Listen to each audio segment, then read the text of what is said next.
McLaren's decision on Sunday sparked a debate that hasn't cooled down. Oscar Piastri kept his composure on the radio and in Parc Fermé, but his tone afterward carried a clear message.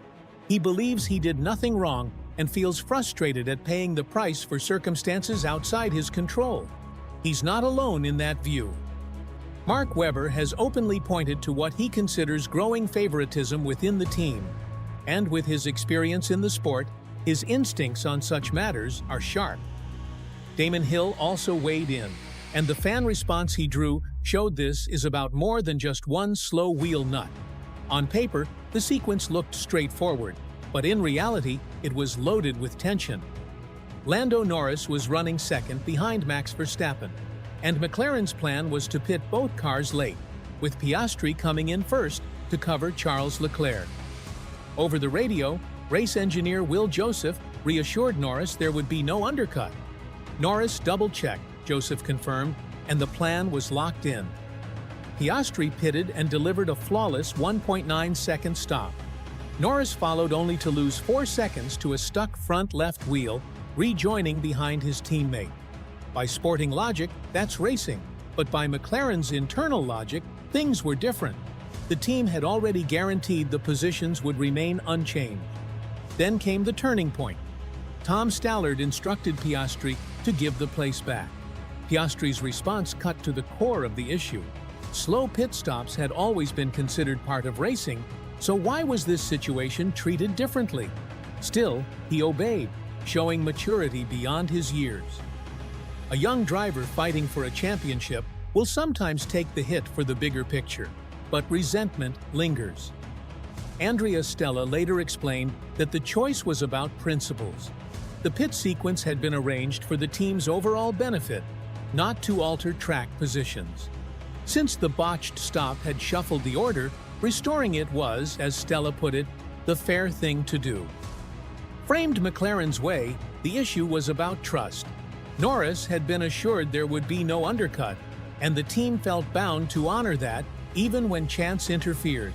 From a racer's perspective, though, it's about risk and reward. Piastri's crew executed perfectly, and the stopwatch reflected that. Losing 4 seconds in the pits is part of the sport's randomness, no different from a gust of wind or an ill-timed virtual safety car. The clash between those two perspectives, team order versus racing integrity, will shape how this episode is remembered in the weeks ahead. Fans didn't split evenly. Hill poked fun at McLaren's policy with a tongue-in-cheek story from 1993 and ran a poll.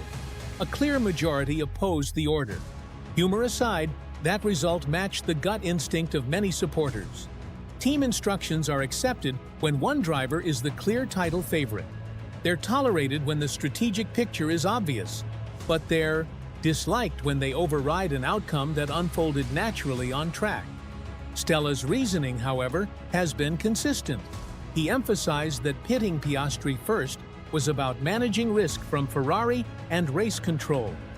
Both drivers were explicitly told that the sequence would not alter track position.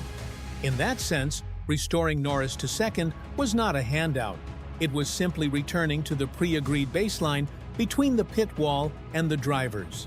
Stella also noted the team will review guidelines for slow stop scenarios and pit sequencing, aligning with both drivers. In other words, the rulebook is still being written. The championship standings added extra tension. Piastri left Monza with his cushion trimmed to 31 points and 8 races still to run. It's still a strong lead, but the tone has shifted. Dropping 3 points on a day where he drove flawlessly tightens the psychological margins. That's where Mark Webber's perspective carries weight. He's lived through the darker side of these dynamics. He still remembers keying the radio with "not bad for a number 2 driver." He knows how tiny incidents can snowball into perceptions of favoritism, sometimes justified, sometimes not. When he says the gap on paper undersells Piastri's true control of the title race, it's not a patriotic defense. It's a technical argument for respect. Norris, meanwhile, tried to puncture the tension before it built. He pushed back at the notion that he's mentally soft. admitted he admires the sharp edge of drivers like Verstappen, and made clear he wants to win his own way. That honesty is part of why things haven't boiled over inside McLaren. Piastri is cool-headed. Norris wears his emotions more openly. Both are quick enough to beat the other on any given weekend. With such evenly matched talents, the team's survival hinges on setting boundaries clearly and early. This is often where fan debate derails. Supporters crave villains. Webber cast as the wounded advisor, Norris painted as the favored son, Piastri as the robbed future champion, McLaren as either principled or manipulative. But the reality is subtler and far more fragile. A team chasing championships needs guidelines that feel balanced to both sides. The moment one camp senses the scales tip, confidence erodes, even if the factory insists the telemetry says otherwise. You don't need a bad guy to recognize the risk inherent in Sunday's call. That's why Jacques Villeneuve's take matters. He argued Webber is a valuable asset for Piastri because he knows what it's like to fight for a crown inside a team orbiting a star teammate. Villeneuve also stressed that McLaren is not Red Bull in 2010. There's no institutional favoritism set in stone. That distinction is critical. It means the outcome is still in McLaren's hand.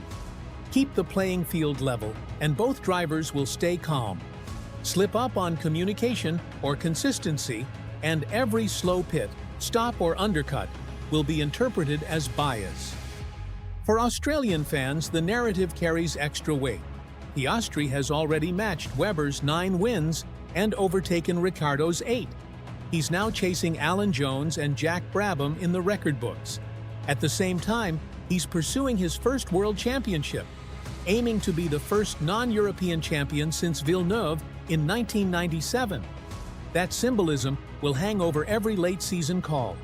When you're writing history in real time, every team order feels heavier than it would in April. McLaren can't ignore that. They need to turn the situation into clarity, not confusion.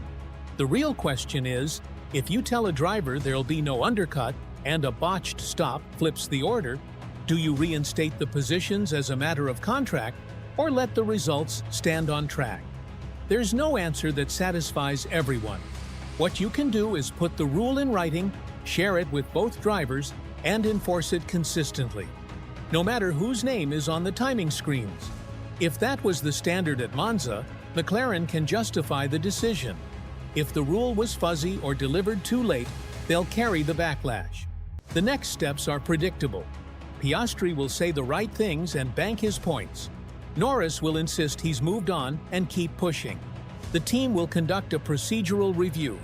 Then Qatar will bring its own chaos, and the entire structure will be tested again. That's why Sunday was about more than 3 points. It was a test of the garage's social contract.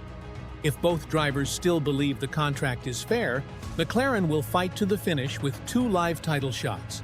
If doubt sets in, the path gets steeper than necessary. Strip away the noise, and you land on one core tension. Racing purity values execution and accepts luck, good or bad, while championship management values promises and minimizes risk. The best teams find ways to reconcile both in terms their drivers trust. McLaren says that's what happened. Piastri's tone suggests doubt. Webber's instincts say he'll keep an eye out.